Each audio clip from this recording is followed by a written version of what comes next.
a huge part of your job in sales is to hold the container of the sales process. So you have to understand what that sales process is and what those conversations need to be. And so you lay out that process. So look, we're going to have a discussion today to get you really clear on what you want and what's in the way and figure out if we're a fit to work together and if we can make some money together. Who else wants to learn how to delight and amaze clients, generate immediate sales, and flood your business with enthusiastic referrals? I'm Ken Newhouse. Building a profitable business isn't only about generating leads and driving sales. It's about who we are and what we're made of. It's about finding the most effective methods to persuade, inspire, and ignite the imagination of others so you can succeed in business. If you're a member of the new breed of entrepreneur, I invite you to join the quest as we reveal the newest and most effective methods you can use to get clients now. As the leader of your business, whether you're a consultant or coach, the people in your sphere of influence depend on you to be able to feed their families, educate their children, and cover all their bills. And the weight of all that hangs on one thing: your ability to generate sales and do it consistently. Sales is revenue. Sales is cash flow. Sales allows you to invest in tools and training so your business continue to grow, remain profitable, and stay on top. Sales covers payroll. Sales drives profit. Sales is survival. Everybody knows that for you and your business, nothing happens until something is sold. This is your life. Perhaps as the leader in your business, you're comfortable dealing with hard facts, making analytical decisions, and handling challenging situations. That's why you're the one leading your business. When you're in front of the right client under the right circumstances, you can be counted on to get the job done. In other words, you can sell. And as one who knows how to sell, you have a keen understanding for how your value proposition impacts your client's business performance. You're also able to negotiate a price that both sides can live with, and many times you can get a deal that's gone off the rails back on track with a simple phone call. That's why you, again, are in the leadership position. So why is it then that your sales team can't sell more effectively? You've tried it all. You've hired them all. It's simply not happening for you. And when you ask questions, everything seems to be fuzzy, unclear, and uncertain. So why do you keep hearing the same excuses from your sales team? Hearing things like, clients buy from people they like. Our price is too high. Our quality is too low. There's no differentiation between our product and the competitors. Our sales cycle is too long. Is it all true? Are you simply too impatient? Are your products and services out of line with the competition? Are the services you provide undifferentiated and your offerings me too in the eyes of your prospects? Chris Filipiak, today's guest, is a master at transforming sales teams into consistent high producers. But before we actually get started, I want to set the stage for today's conversation by asking you 3 simple questions. Let's start with likability. When you're involved in buying decisions for your own organization, would you buy from a sales team that had the ability to teach you how to, number 1, improve your business competitiveness, reduce operational costs, and better achieve compliance? Or would you ignore all that and buy from the most likable person that called on you? Of course, you're going to buy from the thought leader. And as you'll hear today, this is supported 110% statistically. All right, let's look at question number 2, price versus quality. How many products or services did you buy in the last year that you can demonstrate objectively represent the highest quality in the marketplace? How many products or services did you buy last year that you can demonstrate, again, objectively, that represented the absolute lowest price in the marketplace? The majority of sophisticated buyers decide on the best fit for their organization's need, listen to this, at the time they're making the purchasing decision. Not the best, not the lowest, but the best fit overall. This is called relative value. All right, question number 3, 6, 12, 18-month sales cycles. Do you regularly begin evaluating B2B purchases for your organization 6, 12, even 18 months before you're going to make the decision? Think about that. When B2B buyers were asked this question, why are you waiting 6, 12, 18 months before making a purchasing decision? What do you think the answer was? The majority of the responses were and are that they intended to buy now or within the quarter, but the sales cycle drug out. And the primary reason for that? Because they were unclear on how to come to a decision and choose the best option for their company. The point here is simple. If you want your B2B sales results to skyrocket, you have to consistently be able to, number 1, teach your clients how to improve a business result. Number 2, lead your clients through an objective evaluation process. And number 3, you've got to be able to close the sale using the relative value methodology, which you're going to learn about during today's conversation. When the methodology you're about to learn is used effectively, sales closure rates move from an estimated 3 to 10% to an amazing 70% or more, which is awesome, and more importantly, it's statistically demonstrable. Hi, I'm Ken Newhouse, and I want to welcome you to episode 397 of the Get Clients Now podcast. Chris Filipiak, as I mentioned earlier, is the featured guest on today's show, and if the new COVID economy has negatively impacted your ability to sell, or if your business's sales cycle seems to have been stretched out over unacceptable lengths of time, you're absolutely going to love today's show because Filipiak is actually going to discuss the methodology that he's developed for consistently generating sales conversions of 70% and higher for his clients, which is absolutely amazing. And again, it's all backed by statistics. These are not pie-in-the-sky promises. This is hardcore fact. What would a sales conversion average of 70% or more mean for you and your business? How would your business be impacted if you discovered a method that gave you more sales leads than you could actually handle, even in the heart of the new COVID economy? And if you increased your new client transactions by only 20%, how would that affect your ability to grow and improve your company? Now, if results like those sound like something you'd love to have in your business, you're in luck because that's exactly what Chris Filipiak is going to show you how to do on today's show. So if you're ready, let's start today's conversation with my guest, Chris Filipiak. It's awesome to have Chris Filipiak on the show. So Chris, on behalf of myself and members of the Get Clients Now Nation, I want to welcome you to the show. How are you doing today? Doing awesome. I'm really happy to be here, Ken. So happy to sit in the booth with you, sit in the pod, and hopefully provide some really good value to all the listeners out there today. I am expecting great content and great value from you because David Fields, being our guest on a couple weeks ago, gave his highest recommendation for you. And of course, David A. Fields is one of the leading consultants and trainers, or coaches, I should say, of consultants in the world. But David gave his highest recommendation for Chris. And so again, I'm expecting huge, huge value for the listener and for myself during our conversation today. Take a minute or two, give us your backstory, bring us up to speed with who you are, the work you're doing, so we can get the conversation started off in the right direction today. Yeah, that sounds great. And David's brilliant. He's great. So hopefully I can follow in his footsteps here. About 4 years ago, I started a consulting business after being a B2B full-time salesperson and director of business development. And I saw a need for small businesses, mid-market, small enterprise businesses to up-level their sales games, their sales team, and specifically work with businesses where there was a founder seller who was struggling trying to be the CEO and do all of the sales work for the business. So I got started by offering what I called sales as a service at the time, where companies would hire me to basically outsource the sales part of their business to me. And it got to the point where I was selling for multiple companies at the same time using my own systems, and really had figured out what were the core pieces, the core parts, the core areas required for a business to be successful at sales. And so with that knowledge, I really dropped doing sales as a service to really focus in on helping CEOs build out their sales teams and set the business up to scale their sales effort.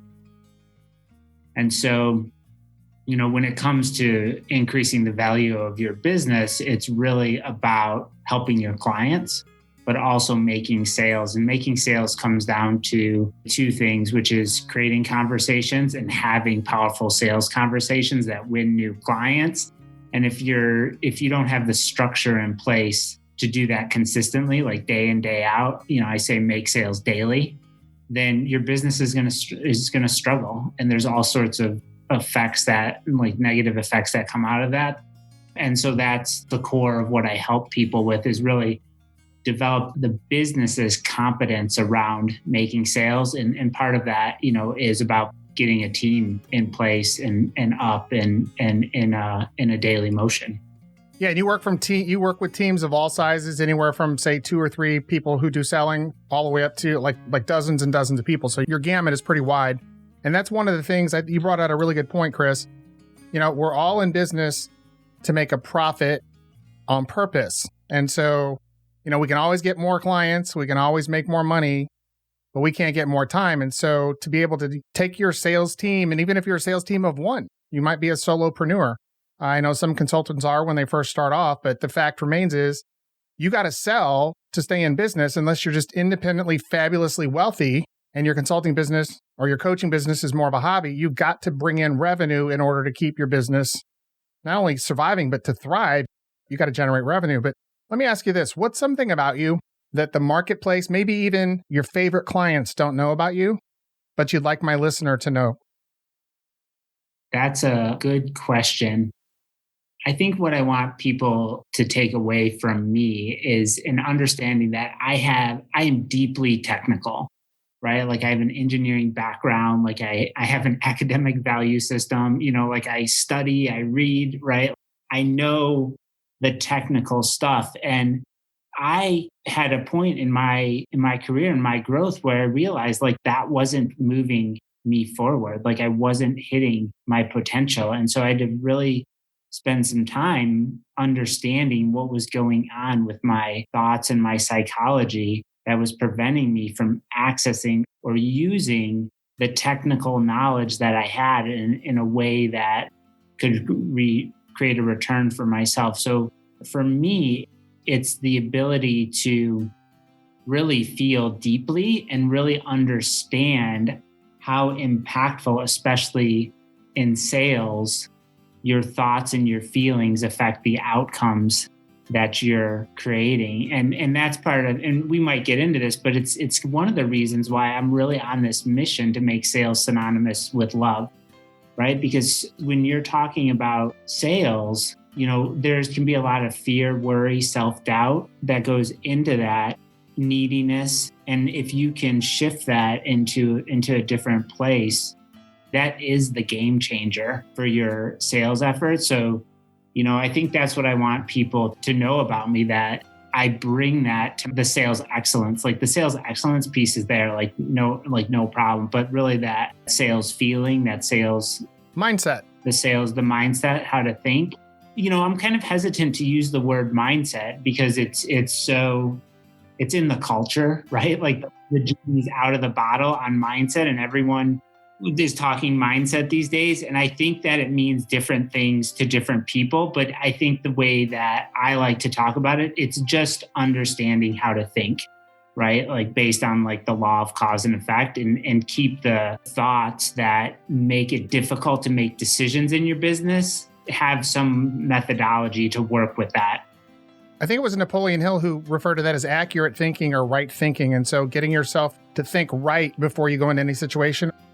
I think that's one of the things, Chris, that's allowed you to help so many people really transform their sales process. Speaking of mindset or right thinking or accurate thinking, when you think about the term or the concept of being successful in selling, what do you think about? I think it's two things. I think it's understanding the causes that create the effects or the results that you want, right? Like sales is not some mystery, right? It's like kind of driving a car. Like you put gas in the car, right? And it goes. But if you don't know how to put gas in the car, then it doesn't go, right? So, my little kids, they don't know how to put gas in the car, right? They think the car just starts every time by magic. It's first like understanding that there are areas, components that make up a successful sales effort, that make the sales car go, the sales part of your business go. And then it's also when that car is both the strategies and technologies of your business, but it's also human, right? And so like that human, that mindset component, the way we think, the way we feel when we're doing sales, I think is way more important than like any of the strategies or tactics that you're showing up with. So that's what I think it means to be successful at sales. Like you're getting results and it feels good. So speaking of feelings and speaking of mindset, however we want to frame that, I think you know where I'm coming from. But to be successful in selling, you're a person, from what I can gather, who's really big on intention. So what I'd like you to do is tell my listener why intention is a really good starting point to work with, what it's about, and why it's absolutely critical to be a person of intention, of clear intention and focus in order to achieve success in selling. So really briefly on that. So like humans are amazing perceivers, right? Like it's just like we're like top of the food chain, amazing at understanding like what's going on. And so the reason intention is so important in a sales process is two reasons. And the first reason is that if your intention isn't clear and the words you're speaking or the things that you're writing are different than what your intention is, people are going to get that creepy salesy vibe from you. They're going to pick up on it, right? Even if you're like, dude, the ROI on this is 1,000%, or like, this is a no-brainer, whatever. Like if all the math is there, all the techniques check out, and your intention is not aligned, if there's not alignment between the intention and actually what your actions are and what your words are, people are going to feel that and you're not going to make sales. Like you're really going to struggle. The other reason your intention is so important is because it creates a lot of clarity in the sales process, if you will, right?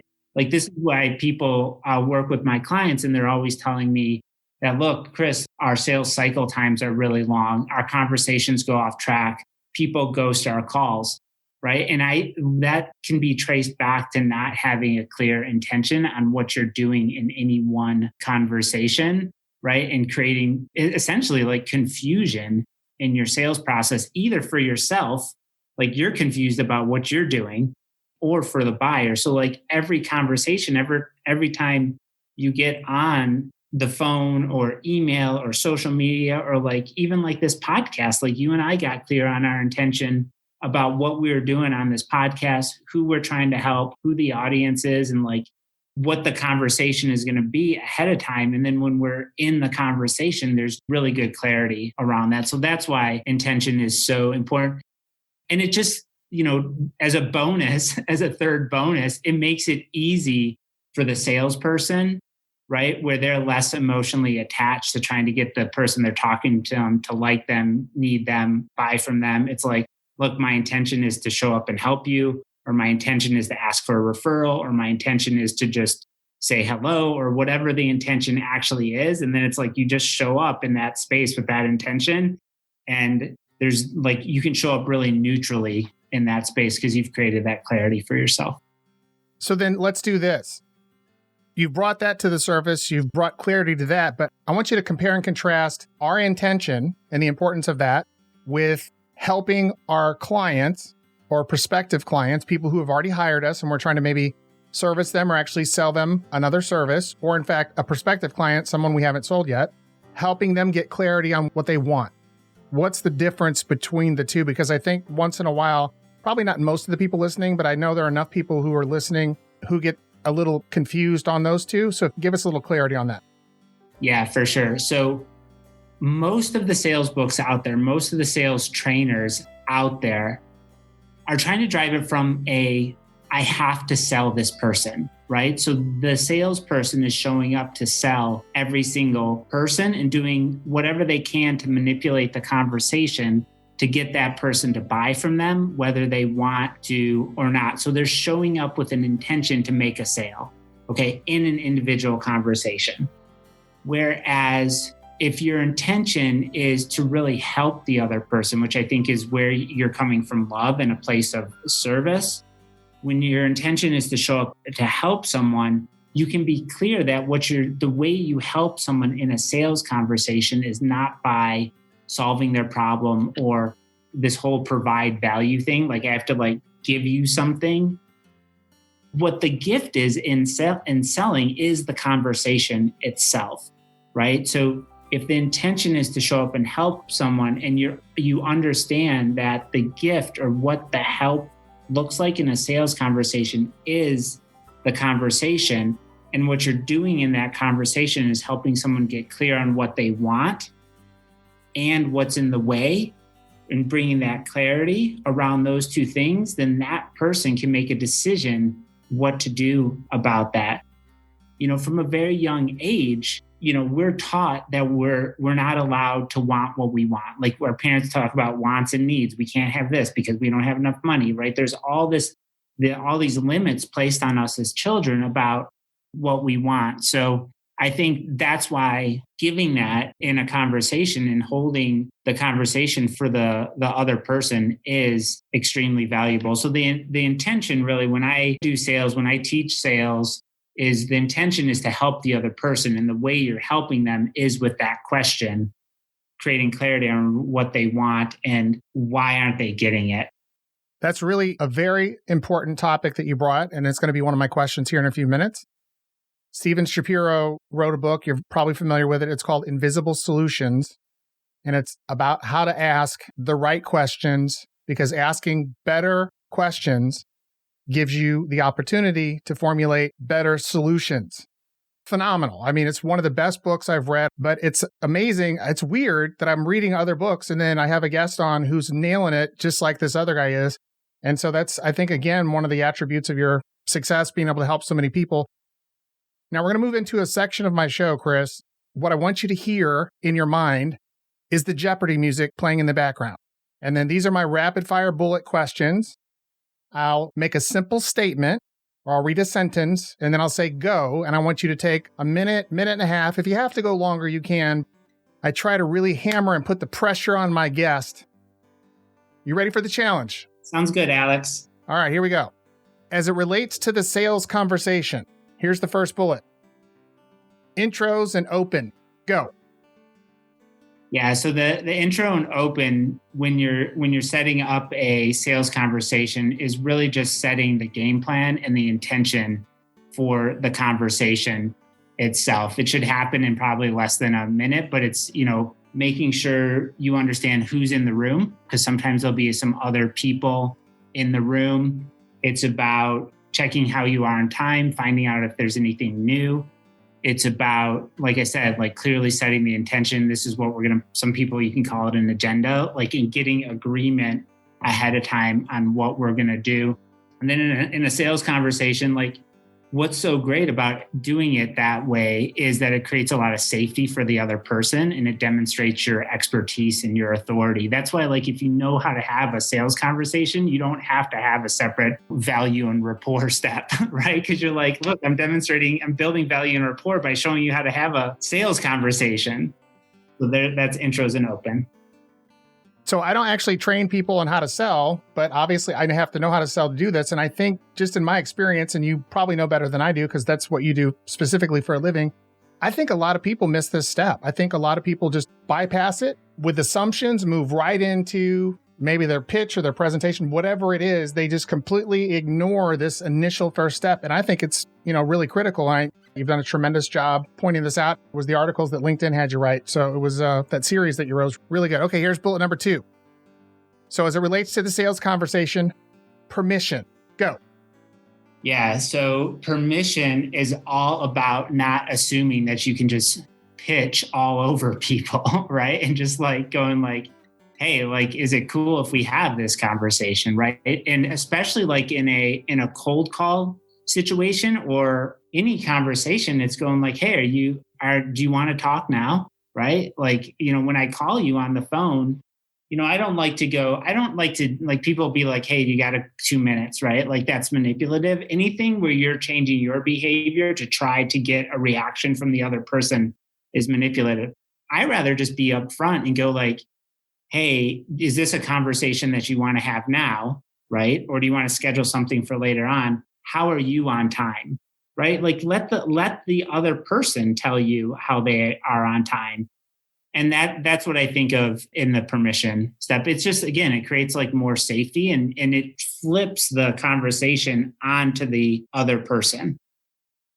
All right. So I'm going to be selfish and ask you a completely unrelated but important question. Only take a few seconds. My kids, from time to time, my adult children, will call me knowing that I am busy at work. Not an emergency.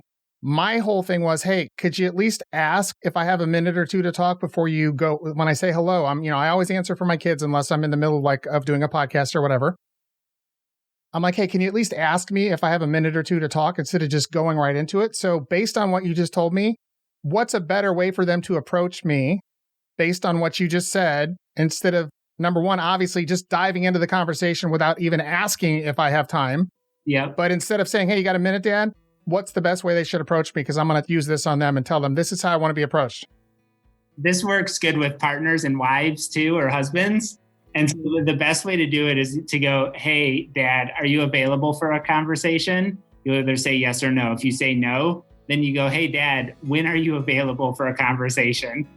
And then then you'll say, well, you'll tell a time. And then the other thing you can do is if like Dad's like, no, Saturday, they can go, hey, Dad, is there anything that I can help you out with? Right? They flip it onto you. And then no matter what happens, like you stay lit yourself, right? Because your emotional wellness doesn't depend on other people. That's the other part. It's like learning how to source your own your own money, your own love, your own needs. Chris, I think it's fair to say that most people are not intrinsically motivated. They're extrinsically motivated, meaning they're getting their motivation, they're getting their sense of value, they're getting their sense of worth from outside sources, whether it's people, circumstances, whatever it might be. I mean, that's another great point that you're making. They're looking to other people to establish their value. That's what you're saying, yes? Yes, exactly.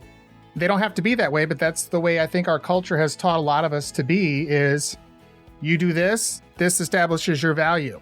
I made the mistake years ago when I don't want to run down the rabbit hole, but very quick example. When I went into practice as a chiropractor, I was the first person in my family to go to college. My parents had an awesomely successful business and they just sold it a couple years ago. Having said that, no one in my family had gone to college. I not only went to college, I went to graduate school, became a doctor, and that made me feel, because I had a label of the outside world telling me because I have the title of doctor that I'm better now. I'm more valuable in the eyes of the world and in my eyes. And that couldn't have been farther from the truth. I'm more valuable, first, I believe, because I have a relationship with Jesus Christ. But, for the people who aren't Christians, your value doesn't and shouldn't come from the outside world. As it relates to the sales conversation, process, go. Yeah. So again, process is just all about laying out that game plan. So, like not just in that conversation, but actually in like, what is your actual sales process, right? Like, are you going to try to close me at the end of this call, or are we going to do a couple conversations?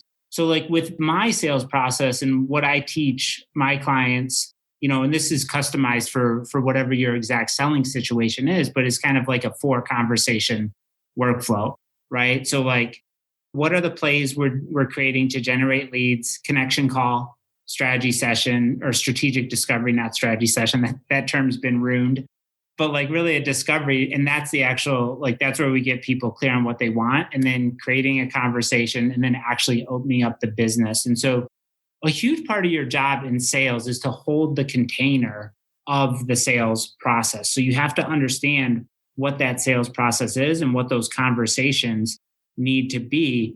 And so you lay out that process. So look, we're going to have a discussion today to get you really clear on what you want and what's in the way, and figure out if we're fit to work together and if we can make some money together. If we do, then let's schedule another conversation to figure out what that looks like, go through all the details, like, what do you actually need to work on? And then let's sign the agreement and move forward and schedule the kickoff, right? And so like if I tell you what the process is going to be up front, again, it creates a lot of clarity. It shortens sales cycle times. It prevents people from ghosting from you, because then when you're in that conversation, hey, remember when I told you at the beginning that this conversation, we're going to do A, B, and C? Well, it's time to do A, B, and C. Oh yeah, no problem, Chris, let's go. This particular process provides tremendous value to the person you're trying to help, because you're demonstrating to them how much you respect them, their time, and therefore how much you value them as an individual and their business. I think this is a very, very important step. Again, I think a lot of people overlook this step and just charge right in and pressure, buy my stuff. We're the best. Last bullet point, confidentiality. This is critical. Go. Yeah. So confidentiality, again, because people struggle sourcing safety for themselves. Like they don't understand why they are safe, right? And especially in a sales transaction where you're dealing with essentially a stranger and money, right? Those things make a lot of people uncomfortable. So when you just let someone know that the call's confidential, that everything we talk about is all about them, like I'm showing up here to help you, to support you, and that this is a safe space, right? For us to talk about whatever we need to talk about. Again, it's just the way to do it like as a pro, like and bring excellence to your sales process. And the reason you do it is because it creates safety for like both people. You're like, hey, I got this. Like I've done this 1,000 times. I got this. This conversation's confidential. Let's get into it. Let's figure out how we can help you. All right. So what I want to do is I want to jump into that. I just want to read a really quick quote. I normally don't do this. This is not something I typically do, but because you're teaching people how to ask such high quality questions, how to reframe their questions, how to ask the right questions, just changing one word in a question can change everything. But in his book, Stephen Shapiro, I'm going to just read this quote and then I'm going to ask you a follow-up question. He said in the book, the quality of your business and life are largely dependent on the quality of the problems you solve and the decisions you make. But having answers is not the answer. Asking different and better questions is the key to finding better solutions. The questions we ask affect the range of solutions we consider. Now, here's my question. Everybody knows that an endless array of questions can be asked. So as it relates to the successful sales process, being more successful in selling, how do we determine, is there a process or a framework or a blueprint really to go through to know how to ask the right questions? So in a sales conversation, you're really trying to create clarity around the truth of what's going on and the truth of where someone wants to go and what's in the way. So all of your questions really should be wrapped around that. And I think this is the danger of having a sales script, right? Like you can get sales scripts, but then you're kind of running the script instead of understanding what's going on. You're saying the words, but you're not present to the other person or really even to yourself. You're present to like the script. And so, you're really coming down in a sales conversation to just those kind of the things I keep hitting on, like what's the truth of the current situation? What's the truth of what you want? What's the truth of the issue? And what's the truth of the urgency really to change it or improve it? Because it has some consequence to your life. Right? Like we don't walk through our lives just like doing stuff for no reason. Like we buy stuff to improve the way we feel, create more safety, create more love and connection. And so you have to get to that level. You have to understand how your product or solution is solving that pain for the person at a surface level, but also really understand like what it's doing for them as a human. The other thing that I suggest about questions is you can use something called like story questions, which is kind of like an advanced questioning technique, was where you ask someone a question and then you try to ground that in reality. So it's not like theoretical or abstract, but like, I'll say like, hey, how much money do you want to make this year? And everyone like always doubles their number. It's like, I don't know, there should be some number. You're making 2 million. Oh, I want to make 4 million. I'm making 5. I want to make 10 and 10, 20, right? Like it's always double wherever they're at. You can go like, look, okay, awesome. You want to make 10 million. How did you come up with that number? Tell me when you and your team sat down and figured that out. What did that process look like? Like how, right? And that's a story question because it relates them back to something that's actually happening.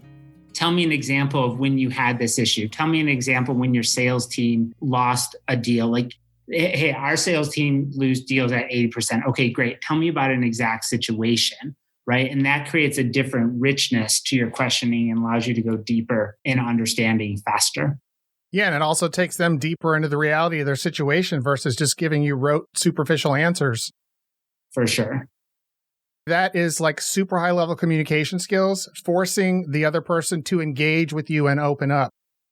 Communication is two directions. It's a dialogue. And unfortunately, most sales conversations is a monologue. You're talking at the person.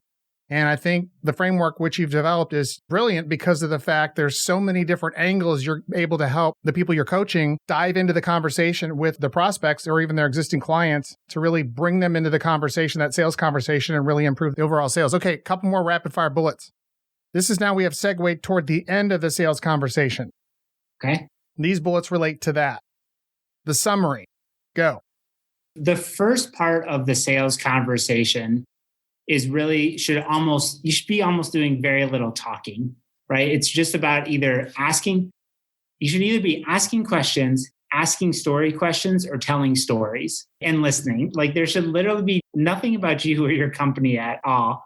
But when you get to the point in the conversation where you've understood the problem and what's going on for that person at a different level, that's where it's helpful to let them know what you're hearing at a high level and what they really need to work on. Not tell them how they're going to work on, but it may be like, I might say something like, hey, it sounds like you're firing a lot of sales, like you fired a lot of salespeople over the last 5 years. You have like 50% churn on your salespeople, or you've worked with 4 VPs of business development and you've let them all go. Like I was just talking to a CEO earlier today, and that's the exact position they're in. And he's like, look, everyone is struggling with firing salespeople. And it says like, okay, well, you're going to have to work towards developing a competency around managing, hiring, onboarding a talent pipeline of salespeople, right? So that's something you're going to have to work towards, and that will get you to be a $10 million company.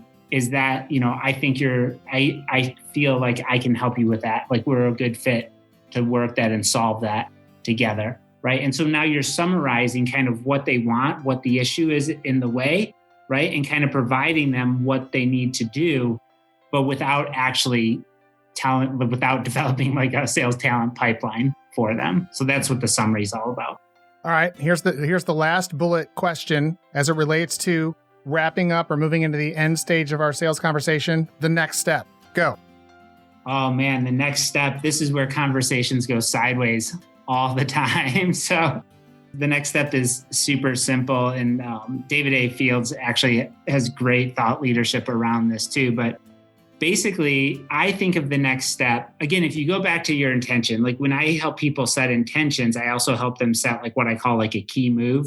Okay. So like, what am I trying to do with this whole entire conversation?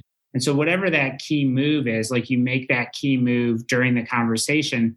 And then the next step is whatever the next step is, but it's agreeing on that with the person you're talking to and making arrangements for it to happen. So in a sales conversation, the next step would be to move to schedule another conversation, like whether that's into a discovery or a closing agreement or get you a referral, whatever it is. And it's getting that scheduled in the meeting right then. And so that, I think that's the critical part, is always making sure like, hey, does it make sense to schedule the next meeting?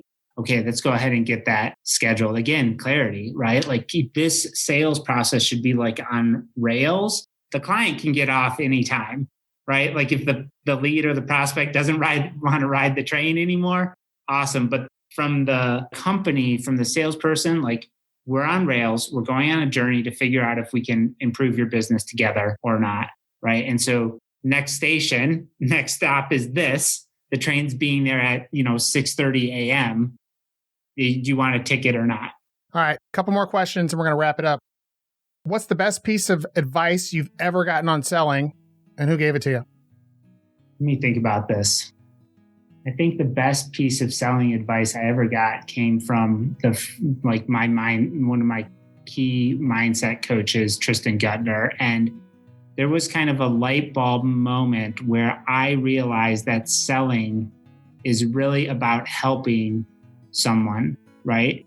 And that help, right? Like, so that intention, like it was shifting from like understanding that I do sales work to make sales. And there's no doubt like money's going to flow to me because I understand how to make sales. But when I'm talking to an individual, I'm not in there to make a sale. Like I'm not having a conversation with you, Ken, to sell you anything. I'm showing up to help, right?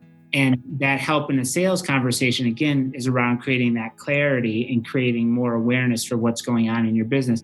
And if I continue to show up and help, eventually that help is going to translate to us working together and you paying me money to do so, right? So it's not like I'm helping, giving you free stuff or free advice, but I'm helping through the power of conversation, right? And I think that was really the most powerful awareness that Tristan helped me really dig out, was really that shifting to that place of help. And then from that space, it really like opened up this idea of like making sales synonymous with love and shifting out of the fear and worry and anxiety and need that accompanies so many people's sales process. That's good. So how can my listeners get clients now? I know that was a question that we talked about. What's something they can do? Yeah. So the secret, the way you can get clients now is to recognize that the clients are already in your awareness, right? So they're already in your CRM, they're already in your social channels, they're already with your existing clients, or they're already in your phone. So it's looking at those areas where you store where you store your people, right? Like your people get stored in your social, CRM, and phone. And so that's really where your clients are. And I think the way to do it is, we could do a different show on actually how to manifest money. But one of the ways to do it is to really get quiet with yourself and go, okay, if I need to make a sale today, who's that one person that I can make a phone call to, right? And it always shows up in your head. Like I had 2 people today that I've been ignoring calling, right? And I call them and boom, make sales conversations, money's flowing from those opportunities. But that's the way to do it. The other thing I see people miss all the time is literally over the life of your business, you've worked with hundreds, if not thousands of clients, dozens and dozens of clients. They're all in your CRM. You have all these past clients. You need some structure around going back and consistently talking to past clients, right? Seeing if they need help, getting a meeting scheduled, asking for an introduction, right? And just go back to your past clients or your current clients and talk to them outside of the delivery process. That is absolutely the fastest way. You have people who have already paid you money because they see you as valuable. And I'll go in and I'll be like, when is the last time you talked to these people? Oh, we don't talk to them anymore because we got that's the simplest, fastest way to get clients. All right. So Chris, how can my listener find out more about you, the work you're doing? And then let's talk about the program, because I know you have an awesome program and I'm going to guarantee that program. Okay. Awesome. Yeah. I hang out on LinkedIn all the time, or Facebook are kind of my social platforms of choice. So LinkedIn is an amazing, business database, 700 million people. If you're not on LinkedIn, you need to be there. It's just part of where business people hang out. Whether you like it or not, you have to figure it out. So there, and then at my website, chrisfilipiak.com, you can get me there too. Okay, I'll put that in the show notes, but how do we spell Filipiak? Filipi, P as in Paris, IAK. And Chris is with a CH, not a K. CHRIS. Yes. And then what's the program? Yeah, so I run a daily sales accelerator to support salespeople and sales teams, where we do a daily stand-up every day at 4 p.m. Eastern, New York City time. I live in Asheville, North Carolina. We get together as a community of salespeople to basically talk about what we did, what we're going to do, if anything's in the way, report out on leads, number of sales conversations, and number of won business. I think that's where small businesses fall down, is really building consistency around a daily sales motion. So I found that the sales accelerator is really helpful for that. And then I do a weekly group coaching call where anyone who has a question or is struggling with a particular deal or particular circumstance can come in and get some hot seat coaching on their situation. And how can they find out about that program? Yeah, so you can reach out to me either on LinkedIn or on my website for that, and I can talk you through the details of that. We can have a conversation if that makes sense for your business or not. And then one more time, tell us the name of that coaching program. So it's the Daily Selling Accelerator. Okay, so that particular program, I'm going to personally guarantee that. Here's a caveat, though. It's different than me guaranteeing a book, as you know. I'll give you your money back on a book, no questions asked. But when you work with Chris, when you make the decision to work with Chris and start his program, there has to be accountability, there has to be effort, there has to be work. participation. And so Chris will give me feedback. So everything Chris gives you to do, whether it's homework, research, whatever it is, and obviously he's got a lot of people doing this program, so it's not like, you're going to be saying, hey, listen, I already have enough work to do. That's not the issue. But any simple steps he gives you, you have to do them, because if you don't, I'm not going to guarantee this. If you do the work and follow his instructions, you're going to get phenomenal results. And if by some weird position, by some weird chance that you don't, which has not happened to this point, but if it did, I will refund your money. That's the promise that I give on my podcast with every particular guest that I have. I'm confident enough in Chris and the work he's doing to put my financial neck on the line, so to speak, and guarantee his program. And I'll say this, I've said it a million times, I'm going to say it again. I get no financial kickbacks. I don't do joint venture partnerships on any of my episodes with any of my guests. Chris will not give me any money that he makes from any person who decides to join his program from listening to this show. It's as simple as that. I want you to trust me, trust my recommendations, to know I have no financial possibility of benefiting from this whatsoever. This is 110% for your benefit, and that's it. Anything else you want to add, Chris, before we wrap? I'd like to go ahead and double that guarantee. I'd make it a 200% guarantee. So if someone doesn't get attends all the daily coaching sessions or the daily stand-ups, comes to the 4 group coaching calls for if they want to, I do it in a 4-week block. You're guaranteeing 100%. I'll go ahead and guarantee 100% as well. So we'll make it a 200% guarantee, because I know that if people show up and do the work, then they're going to go ahead and they're going to get the results, and they're going to change the way they sell. Absolutely. So, yeah, again, guys, I was referred to Chris from David Fields. David Fields is one of the leading consultants and coaches of consultants on the planet. And when he said, hey, listen, this guy's above board, this guy's doing some phenomenal work training and helping sales teams, you got to have this guy on your show. You got to look into his work because it's phenomenal. That in and of itself was enough for me to know that I could trust Chris. But then now that I've done my due diligence, he is absolutely above board, and he's making some real impact in the lives and businesses of his clients. And so with full confidence, I can make that recommendation and that guarantee. All right, Chris, we're going to go ahead and wrap. Awesome to have you on the show. We'll go get this shared on social media. I'll give you a heads up when that happens, and we'll wrap it up. Awesome.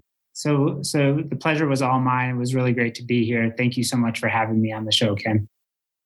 Chris, as I mentioned, has just been an amazing mentor and teacher to a lot of my friends over the past several years, and I hope that you'll be able to take at least one of the things that you heard from today's conversation and apply it in your business. And if you do, we'd love for you to drop us a line on LinkedIn, or as many of you so often do, send us an email. Let us know how you're doing.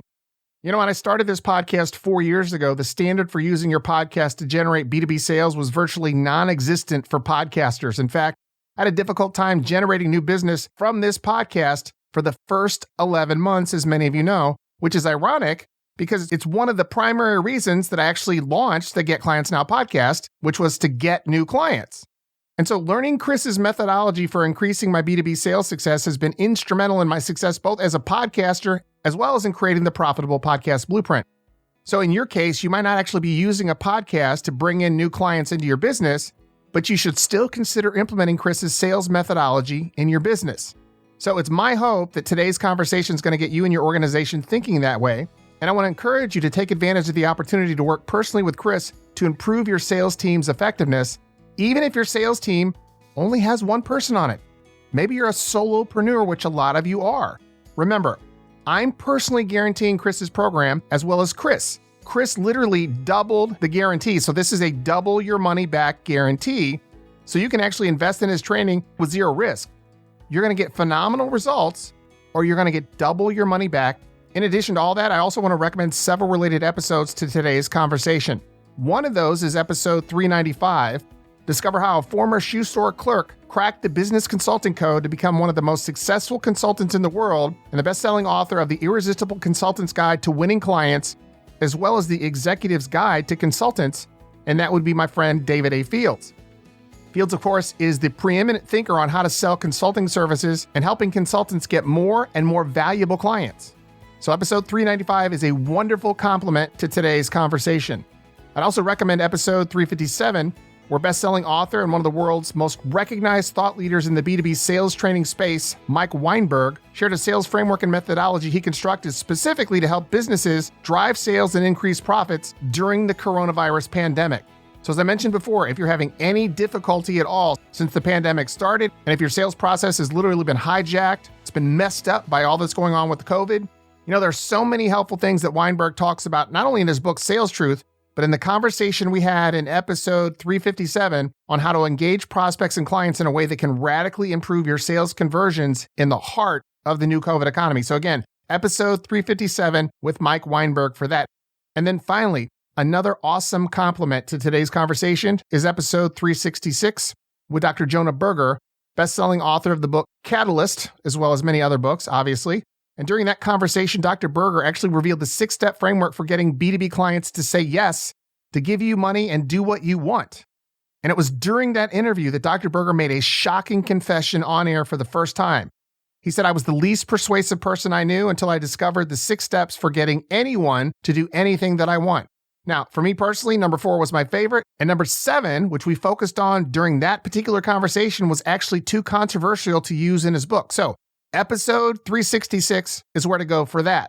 All those episodes you can find on the kennewhouse.com website. And remember, we're launching the free membership portal we've been building for you on April the 1st, 2021. Now listen, I've been telling you March 1st.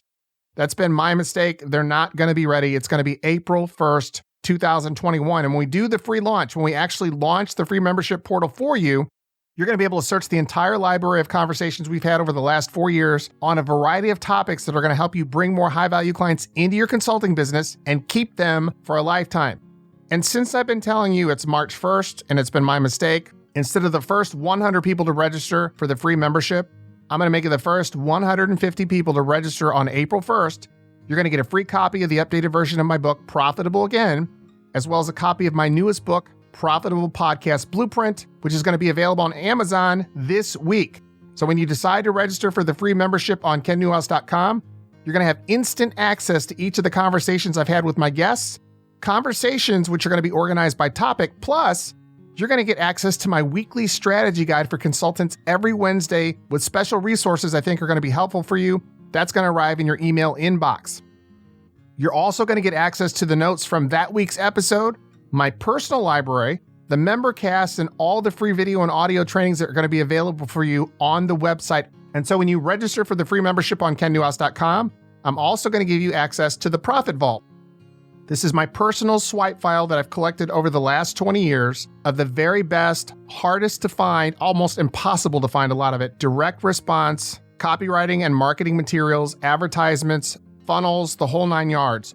This has been for the longest time a paid resource on my website, but I've made the decision to include it as a resource when you sign up for the free membership on kennewhouse.com.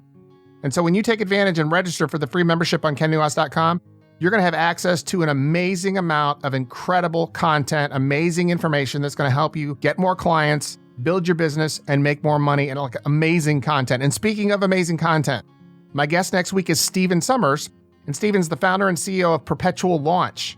And during that conversation, Steven's actually going to reveal how to build a perpetual launch for your business. He's going to show you how to access low-hanging fruit and generate immediate sales. This guy's built an 8-figure business for himself in less than 5 years. He went 7 figures in less than 18 months. So this is a conversation that you definitely want to listen to. And as an example, for our conversation next week, Steven's actually going to talk about the 4 promotional frameworks that are critical to your business's success. And he's also going to talk about how to build a promotion engine that creates predictable monthly profits by showing you how to become a sales maximizer and why you absolutely want to work in 90-day years by building out your promotional calendar. And he's going to show you all the steps for doing that during the conversation next week. So thanks for listening, and I'll see you next Tuesday on the show. Our objective with this podcast is to help you and your business stand out in the marketplace by crystallizing your messaging, marketing, and communications. On behalf of the whole Ken Newhouse team, thanks for listening.